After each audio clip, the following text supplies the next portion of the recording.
The sun was already sliding down behind the mesas when Ethan Cole noticed something wrong with the fence line. At first, he thought it was just the way the light bent at dusk, turning shadows into shapes that didn't quite belong to the land. The desert did that, played tricks on the eyes when the heat of the day finally loosened its grip. He squinted, one hand resting on the top rail of the corral, dust clinging to his boots and the cuffs of his jeans. The cattle had settled, lowing softly, their bulk dark against the reddening sky. Then the shape moved. Ethan straightened slowly. His hand dropped to his side, fingers flexing out of habit. He didn't reach for the rifle leaning against the fence post, not yet. Predators usually announced themselves in subtler ways. A nervous cow, a sudden scatter of birds. This was different. Just beyond the fence, near the scrub where mesquite clawed at the hard earth, stood a child. She was so still she might have been carved there, a thin silhouette cut from shadow and dust. The fading light caught the curve of her cheek and the dark spill of her hair, tangled and loose down her back.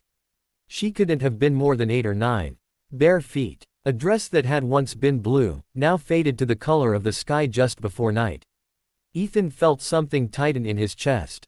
"Hey," he called, keeping his voice low, steady. The desert carried sound easily, and he didn't want to startle her. "You lost." She didn't answer. Didn't move. Her eyes stayed on him, large, dark, unreadable. He took a step closer to the fence, boots crunching softly on gravel. "You shouldn't be out here alone. Sun's going down." Still nothing. The wind stirred, warm and dry, lifting dust around her ankles. Only then did he notice what she held in her hands, a small pouch, worn leather tied with a fraying cord. She clutched it to her chest like it was the only thing tethering her to the world. Apache, the thought came unbidden. He'd grown up near this land. Learned early the difference between rumor and reality, between fear and respect. He'd known Apache families once, before his father died, before the ranch became his burden to carry alone. Time had thinned those connections, but the recognition stayed, quiet and certain. Ethan swallowed. "I ain't gonna hurt you," he said. "You hungry?" That did something. Her grip tightened on the pouch, knuckles whitening.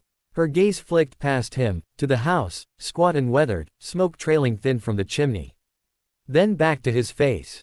She took one cautious step forward. The fence was old but sturdy, rough wood sun-bleached and splintered. Ethan reached out and pushed the gate open, slow enough that the hinges barely creaked. "Come on," he said gently. "You can come in." She hesitated at the threshold, eyes darting, measuring. Like a young deer deciding whether to bolt. Ethan forced himself to stay still. Patience mattered more than words. Finally, she crossed. Up close, she was smaller than he'd thought.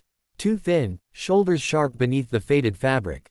Dirt smudged her calves, and a long scratch marred one knee, scabbed over but angry looking. She smelled of dust and sun and sweat, of days spent moving without rest. He crouched to her level, ignoring the protest in his bad knee. "What's your name?" Silence. "That's all right," he murmured. "You don't gotta tell me." She studied him with the seriousness of someone far older than her years. Then, slowly, she held out the pouch.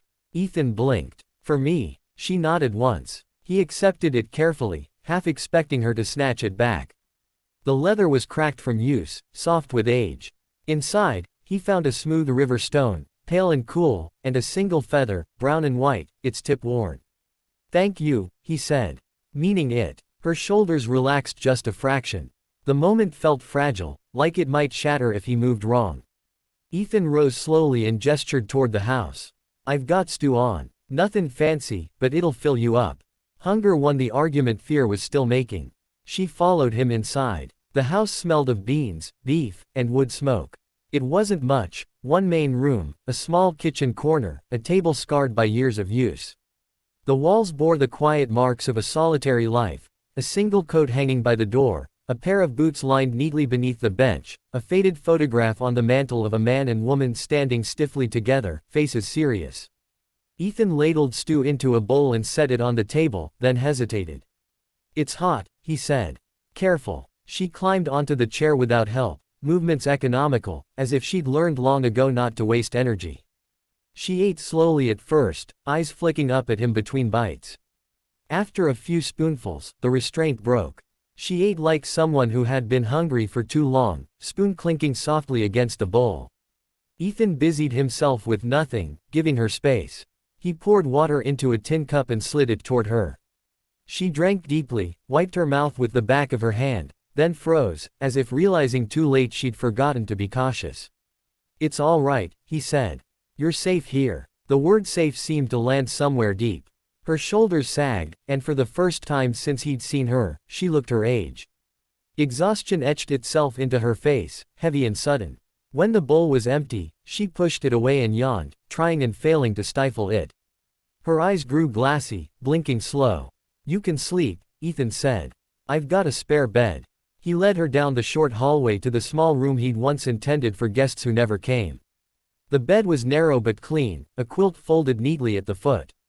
He hesitated again, then pulled it up for her. She crawled onto the mattress without ceremony, curled onto her side, clutching the pouch again as if she'd forgotten it wasn't in her hands anymore. Ethan retrieved it from the table and placed it gently beside her pillow. "Good night," he said. Her eyes fluttered closed almost instantly. Ethan stood there a long moment, listening to the slow, even rhythm of her breathing. Something heavy settled in his chest, not fear, not quite worry. Responsibility, maybe. Or the ache of knowing that whatever had driven her here wasn't simple, and wouldn't be easily undone. He extinguished the lamp and returned to the main room, sinking into the chair by the fire. Outside, the desert cooled, stars beginning to prick the sky. Somewhere far off, a coyote yipped. Ethan didn't sleep much that night. He sat with his coffee gone cold, staring into the embers, mind turning over questions without answers. Who was she? How far had she walked? Who would come looking for her, and how soon? Just before dawn, he rose quietly and checked on her again. She hadn't moved, still curled tight, face peaceful in sleep.